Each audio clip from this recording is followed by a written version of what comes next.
This YouTube channel does not promote any violent, harmful, or illegal activities.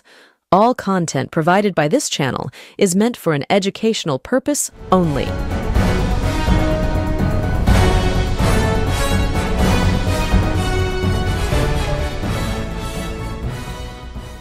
সমস্ত রাজনৈতিক জল্পনার অবসান ঘটিয়ে আজ বঙ্গ বিজেপির অফিসে সল্টলেকে বঙ্গ বিজেপির যে পার্টি অফিস সেখানে পৌঁছে গিয়েছেন দিলীপ ঘোষ। দেখা করেছেন বঙ্গ বিজেপির নতুন রাজ্য সভাপতি শ্রমিক ভট্টাচার্যের সঙ্গে। এই দুই নেতাই দেখা করবার পর সাংবাদিকদের সামনে আসেন এবং তাদের সঙ্গে কথা বলেন। মোটামুটি শ্রমিক ভট্টাচার্য এবং দিলীপ ঘোষ দুজনেই সাংবাদিকদের সামনে কথা বলে একটা ঐক্যের বার্তা দেওয়ার চেষ্টা করেছেন।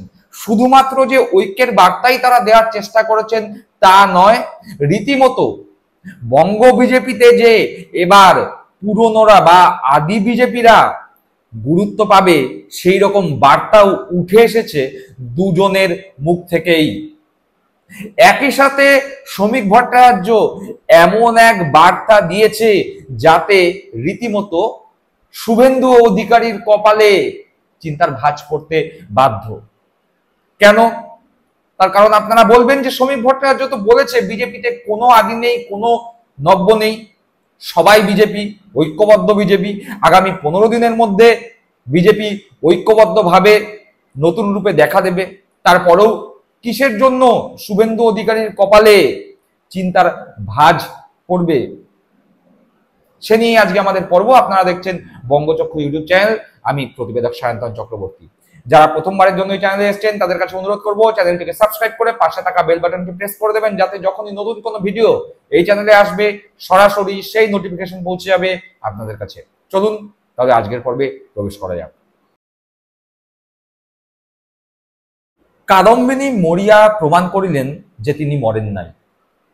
অর্থাৎ বঙ্গ বিজেপির অবস্থাও বর্তমানে এইরকমই কিছু একটা। অন্ততপক্ষে শ্রমিক ভট্টাচার্যের বারবার করে যে বলা বঙ্গ বিজেপিতে আদি নব্য কিছু নেই, সবাই এক, শ্রমিক ভট্টাচার্য বারবার করে এই কথা বলে আসলে প্রমাণ করে দিচ্ছেন যে বঙ্গ বিজেপিতে আদি এবং নব্যের লড়াই খুব বেশি পরিমাণে রয়েছে।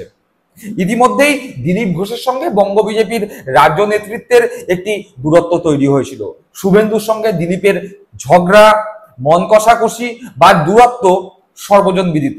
সেই জায়গায় দাঁড়িয়ে আজ দিলীপ ঘোষ বর্তমান বঙ্গ বিজেপির রাজ্য সভাপতি শ্রমিক ভট্টাচার্যের সঙ্গে দেখা করলেন এবং দেখা করার পরে শ্রমিক ভট্টাচার্য এবং দিলীপ ঘোষ যখন সাংবাদিকদের সামনে আসলেন তখন শ্রমিক ভট্টাচার্য বার্তা দিলেন যে বিজেপিতে আদি নব্য কোনো ব্যাপার নেই, সবাই বিজেপি, যাদের হাতে পতাকা আছে তারাই বিজেপি, যারা সক্রিয় তারা বিজেপি, যারা একটু বেশি সক্রিয় তারা একটু বেশি বিজেপি। এরকম নানান ভাবে সাংবাদিকদের মাধ্যমে, সংবাদ মাধ্যমের মাধ্যমে গোটা বাংলার বিজেপি কর্মীদের কাছে বার্তা দিতে চাইলেন চিন্তার কিছু নেই, আমরা একসঙ্গে আছি। যেন তিনি কোথাও আরো বেশি করে প্রমাণ করে দিলেন বিজেপিতে এই মুহূর্তে সব থেকে বেশি পরিমাণে গোষ্ঠীদ্বন্দ্ব রয়েছে বাংলায় যতগুলো রাজনৈতিক দল রয়েছে তাদের মধ্যে। তা না হলে গোষ্ঠীদ্বন্দ্ব না থাকলে, আদি নব্যের লড়াই না থাকলে শ্রমিক ভট্টাচার্যকে বারবার কেন বলতে হচ্ছে এ কথা? চলুন চট করে শ্রমিক ভট্টাচার্য ঠিক কি বললেন সেটা আগে শুনে নিই। নতুন পুরনো বলে দলে কিছু নেই। যারা দুর্দিনে পার্টির পতাকা মাথায় তুলে রেখেছিলেন, নিজের এলাকায় পার্টিকে প্রাসঙ্গিক করেছেন, যাদের বিজেপি বলে মানুষ চেনে তারা বিজেপি। যার হাতে বিজেপির পতাকা সেই বিজেপি। যে বিজেপিতে সক্রিয় সে বিজেপি নেতা, যে বিজেপিতে অতি সক্রিয় সে আরেকটু বড় নেতা। কিন্তু আমরা দিনের শেষে সবাই বিজেপি কর্মী, আমাদের এখানে কোনো ভেদাভেদ নেই। শুনলাম শ্রমিক ভট্টাচার্যের কথা, একই সাথে শুনে নেব দিলীপ ঘোষ ঠিক কি বলেছেন। তার আগে বলি যে দিলীপ ঘোষ যখন এই কথা বললেন তখন কিন্তু দিলীপ ঘোষের গলায় বা দিলীপ ঘোষের কথায় উঠে আসলো পুরনোদের কথা, যে কথা বারংবার দিলীপ ঘোষ বলেছেন, সেই শ্রমিক ভট্টাচার্যের সঙ্গে দেখা করে দিলীপ ঘোষ যখন সাংবাদিকদের মুখোমুখি হলেন, তখনও কিন্তু দিলীপ ঘোষ পুরনোদের কথাই বললেন এবং পুরনোদের প্রতিনিধি হিসাবে তিনি আরো একটা কথা উল্লেখ করে দিলেন, দিলীপ ঘোষের দাম আছে তাই দিলীপ ঘোষকে নিয়ে জল্পনা কল্পনা হয়, যাদের দাম নেই তারা রাস্তায় পড়ে থাকে। কোথাও না কোথাও দিলীপ ঘোষ একটা খোঁচা দিলেন দলের অভ্যন্তরেই তার যারা বিরুদ্ধাচরণ করে এসেছিল এতদিন তাদের উদ্দেশ্যে। চলুন দিলীপ ঘোষের সেই বক্তব্যটাও একবার শুনে নেওয়া যাক। আমি বলেছি যে আমি নয়, সমস্ত পুরনো কর্মীরা আপনার সঙ্গে আছে। সবার বিশ্বাস আপনার হাত ধরে আমরা নবান্নে পৌঁছবো। আপনি যা আদেশ করবেন সব কর্মীরা, দিলীপ ঘোষ ও পার্টির একজন সাধারণ কর্মী, আপনার নেতৃত্বে আমরা লড়াই করতে রাজি আছি। বলি আমি যেটা শুনেছি, মাননীয় রাজ্য সভাপতি বলেছেন দিলীপ ঘোষ ছেলেবেল নয়, তো আমি জানি না, উনি বলেছেন ওনার কথা ঠিক। তো দাম যার থাকে মার্কেটে না, তাকে নিয়ে জল্পনা হয়, সেই তার সেলের কথা ওঠে। যাদের দাম নেই তাদের কিনবে কে? রাস্তায় পড়ে আছে। দিলীপ ঘোষের দাম আছে, দিলীপ ঘোষের দাম থাকবে, কারণ দিলীপ ঘোষের মধ্যে কোনো ভেজাল নেই। শুনলাম দিলীপ ঘোষের বক্তব্য, কিন্তু এই দুই বক্তব্যের মাঝে শুভেন্দু অধিকারীর মাথায় চিন্তার ভাঁজ পড়বে কেন? এখানেই হচ্ছে আসল টুইস্ট। রাজনৈতিক নেতারা সরাসরি অন্য রাজনৈতিক নেতাদের বার্তা দেন না। যদি তিনি নিজের দলের হন তাহলে তো প্রশ্নই নেই, সরাসরি তাকে বার্তা দেয়া যায় না, বরং তারা কৌশল গ্রহণ করেন। শ্রমিক ভট্টাচার্য তার বক্তব্যের মাধ্যমে একটি কৌশল গ্রহণ করেছেন এবং সেই কৌশলের মাধ্যমে তিনি শুভেন্দু অধিকারীকে রীতিমতো বার্তা দিয়েছেন। বার্তা দিয়ে তিনি হয়তো বোঝাতে চেয়েছেন, যা হওয়ার হয়ে গিয়েছে বঙ্গ বিজেপিতে, এই মুহূর্তে দাঁড়িয়ে নব্য বিজেপিদের নিয়ে গোষ্ঠীবাজি অন্তত আমি রেয়াত করব না। তার কারণ ইতিমধ্যেই আপনারা সকলে জানেন, শুভেন্দু অধিকারী যখন তৃণমূল কংগ্রেসে ছিলেন তখন তার একটি অনুগামী তৈরি হয়েছিল, তথাকথিত কোট আনকোট দাদার অনুগামী নামে তারা পরিচিত ছিল। এই দাদার অনুগামীরাই শুভেন্দু অধিকারীকে অতি বড় তৃণমূল, মমতা বন্দ্যোপাধ্যায়ের থেকেও বেশি তৃণমূলই প্রমাণ করতে সর্বদা সচেষ্ট থাকতো। এই দাদার অনুগামীরাই শুভেন্দু অধিকারী দল পরিবর্তন করবার সঙ্গে সঙ্গে তারাও বিজেপিতে যায় এবং বিজেপিতে গিয়েও শুভেন্দু অধিকারীকে পশ্চিমবঙ্গের সর্বোত্তম বিজেপি নেতা হিসাবে প্রমাণ করবার একটি অদম্য প্রচেষ্টা এই দাদার অনুগামীরা বিজেপিতে যাওয়ার পরও শুরু করেছিল। আর শ্রমিক ভট্টাচার্যের গলাতেই আজকে আসলো সেই কথা, শ্রমিক ভট্টাচার্যের মুখ দিয়ে প্রকাশিত হলো সেই কথা। শ্রমিক ভট্টাচার্য বললেন যে এখানে কোনো নেতার অনুগামী হয় না, আমরা সবাই পদ্মফুলের অনুগামী, আমরা সবাই বিজেপির অনুগামী। কোথাও না কোথাও বার্তা যেন শুভেন্দু অধিকারীকেই দিতে চাইলেন যে দেখো ভাই, দাদার অনুগামী বা তোমার অনুগামী এই সমস্ত কার্যকলাপ অন্ততপক্ষে এখন আর বিজেপিতে চলবে না। ইতিমধ্যেই দিলীপ ঘোষকে পার্টি অফিসে ডেকে তার সঙ্গে একটা সাক্ষাৎ করবার মাধ্যমে শুভেন্দু অধিকারী সহ নব্য বিজেপি পন্থীদের একটা বার্তা এই শ্রমিক ভট্টাচার্য দিয়ে ফেললেন।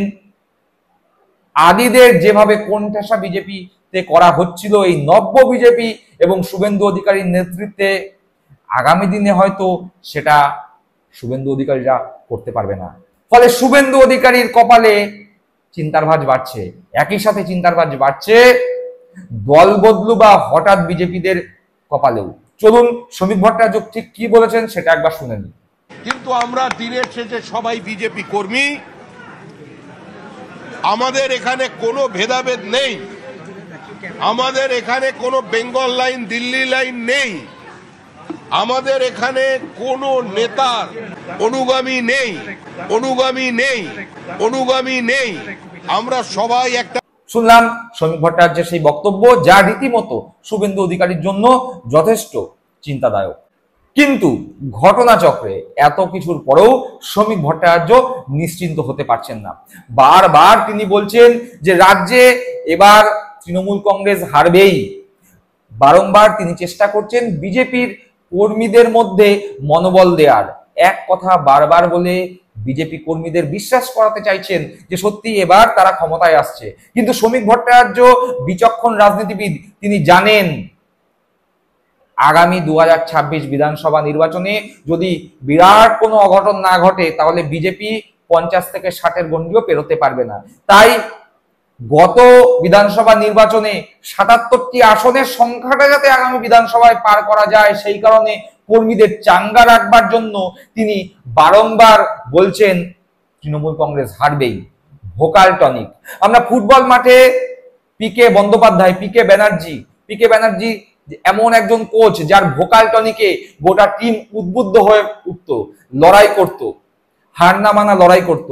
এখন শ্রমিক ভট্টাচার্য সেরকমই ভোকাল টনিক দেওয়ার রাস্তায় নেমেছেন। যদিও তার ভোকাল টনিক কতদূর কাজ করবে তা নিয়ে চিন্তায় স্বয়ং শ্রমিক ভট্টাচার্য রীতিমতো চিন্তায় বিজেপির সংগঠন নিয়ে। তার কারণ ইতিমধ্যেই আপনারা শুনেছেন শ্রমিক ভট্টাচার্য সিপিএম এর কাছে বা কংগ্রেসের কাছে হাত পেতে দিয়েছেন, ভিক্ষার হাত পেতে দিয়েছেন। তিনি বলছেন রাজনৈতিক পতাকা সরিয়ে আসুন, আমরা সকলে তৃণমূল কংগ্রেসের বিরোধিতা করি। অর্থাৎ তিনি এই মুহূর্তে দাঁড়িয়ে রাজ্যে বিজেপির যে সংগঠন সেই সংগঠনের উপর ভরসা করতে পারছেন না। আজ তিনি আরো এক ধাপ এগিয়ে তৃণমূল কংগ্রেসের মধ্যে যারা একটু বিক্ষুব্ধ রয়েছেন বা যারা টিকিট পাননি সেই সমস্ত নেতা কর্মীদের দিকে আহ্বান জানিয়েছেন যে তোমরা আসো, এসে বিজেপির হাত ধরো। অর্থাৎ নিজেদের দল নিজেদের সংগঠনের উপর বিন্দু মাত্র ভরসা করতে পারছে না শ্রমিক ভট্টাচার্য। কাউকে অন্য দলের লোক বলে দাগিয়ে দেবেন না, কাউকে অন্য দলের লোক বলে তাকে দূরে সরিয়ে রাখবেন না। এই লড়াইয়ে তৃণমূল কংগ্রেসের মধ্যেও যারা তৃণমূলের অমৃত রস পান করেনি, যারা চূড়ান্ত বিপরীত অবস্থায় থেকে মমতা বন্দ্যোপাধ্যায়ের প্রতীককে ঘাম রক্ত দিয়ে দেওয়ালে লিখে তৃণমূল কংগ্রেসকে প্রাসঙ্গিক করেছিলেন, সেই তৃণমূল স্তরের কর্মী যারা টিকিট কিনতে পারেননি তাদেরও সঙ্গে নিন। শ্রমিক ভট্টাচার্য দীর্ঘদিন ধরে বিজেপি করেছেন, প্রায় 40 বছরের ওপরে তার রাজনৈতিক অভিজ্ঞতা। শ্রমিক ভট্টাচার্য বিলক্ষণ জানেন 2021-এর পরবর্তী সময়ে শুভেন্দু অধিকারী এবং সুকান্ত মজুমদারের নেতৃত্বে বিজেপি এই রাজ্যে যেভাবে চলেছে তাতে বিজেপির সংগঠন শতছিন্ন অবস্থায় এই মুহূর্তে রাজ্যে রয়েছে। ফলে সেই সংগঠনকে একত্রিত করে আগামী 2026 বিধানসভা নির্বাচনে ভোটে লড়াই তো করা যাবে, কিন্তু ক্ষমতায় আসা যাবে না, একথা শ্রমিক ভট্টাচার্য বিলক্ষণ জানেন। তিনি যতই বলুন আগামী 15 দিনের মধ্যে ঐক্যবদ্ধ বিজেপির নতুন রূপ আপনারা দেখতে পারবেন, কিন্তু শ্রমিক ভট্টাচার্য খুব ভালো করে জানেন যে ঐক্যবদ্ধ হওয়া তো দূরস্থ। শুভেন্দু, সুকান্ত এবং দিলীপের মধ্যেকার যে লবির লড়াই, সেই লবির লড়াই কোনো মতেই ঠান্ডা করা যাবে না। তাই তিনি এখন থেকেই বিজেপির নিচুতলার কর্মীদের ভোকাল টনিক দিয়ে উদ্বুদ্ধ রাখতে চাইছেন, যাতে অন্তত পক্ষে প্রত্যেকটা বুথে এজেন্ট হিসাবে বিজেপির কর্মীদের বসানো যায়। দর্শক বন্ধুরা, আপনারা কি মনে করছেন এই আলোচনা থেকে? আপনাদের মূল্যবান মন্তব্য কমেন্ট বক্সে কমেন্ট করে জানাবেন। সকলে ভালো থাকবেন, সুস্থ থাকবেন। জয় হিন্দ, বন্দে মাতরম।